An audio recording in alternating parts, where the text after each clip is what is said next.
na dapat siyang palitan.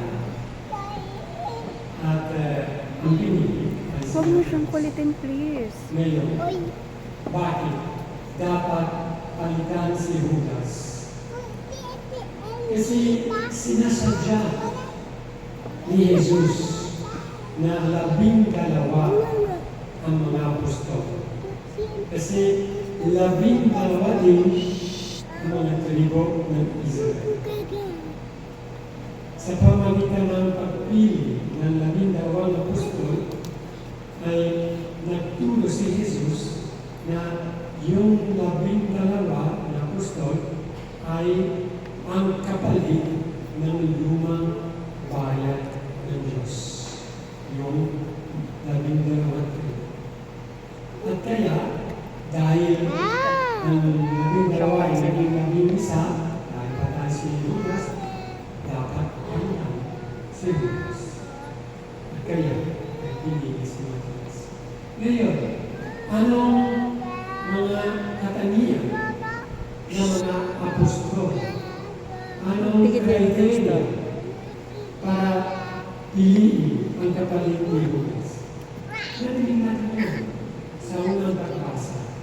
Dapat na siya ay kasama ni Jesus at kasama ng ibang apostol mula sa panahon ng binyag ni Jesus hanggang sa kanyang pag-akyat sa ibang salita, dapat na siya rin ay saksi ng tunay ng mga himala ng pagkamatay, ng muling pagkabuhay, at ng pag-akyat ni Jesus sa langit.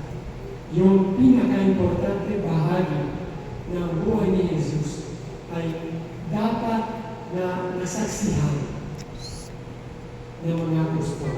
Kaya, Stand up. ng kapalit. Tayo. Yun ang criteria.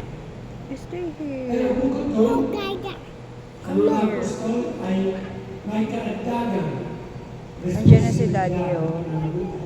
Where's Daddy? Maya, sit Ang down. pagiging kapalit Ayun, oh, video tayo, video. Listen tayo. Papakita ng mo. pastor Kesta. bilang gabay ng kanyang bayan. Dahil si Kristo ay umakyat sa langit, dapat na meron siyang kapalit dito sa lupa. Na magpatuloy Chi, sa pag-aalaga please behave. Hindi ako You wanna borrow, kita. diba? ng Diyos sa Mommy, I kawa cannot hear ng it. Diyos. What's that sound of it? At ito Hindi ako kita. ng mga apostol Hindi ako at ng kita. kanilang mga Hindi ako kita.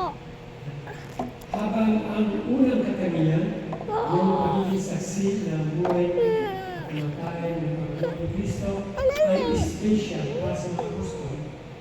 Ang isa, yung pagiging gabay at pastor ng bayan ng Diyos ay ipinapasa ng mga apostol sa kanilang mga kahali, mga obispo at sasabihin.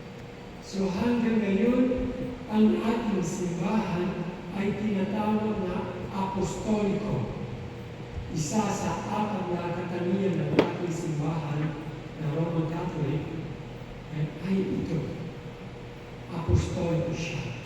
Ibig sabihin ay nagtuturo siya ng itinuturo ng mga apostol. Hindi pwedeng baguhin ang itinuro ni Kristo, ang itinuro ng mga apostol. Yun ang dapat ituro ng kanilang mga kahalili. Mga bagong apostol, mga obispo, higit sa lahat sa pagkakataon. At saka, sila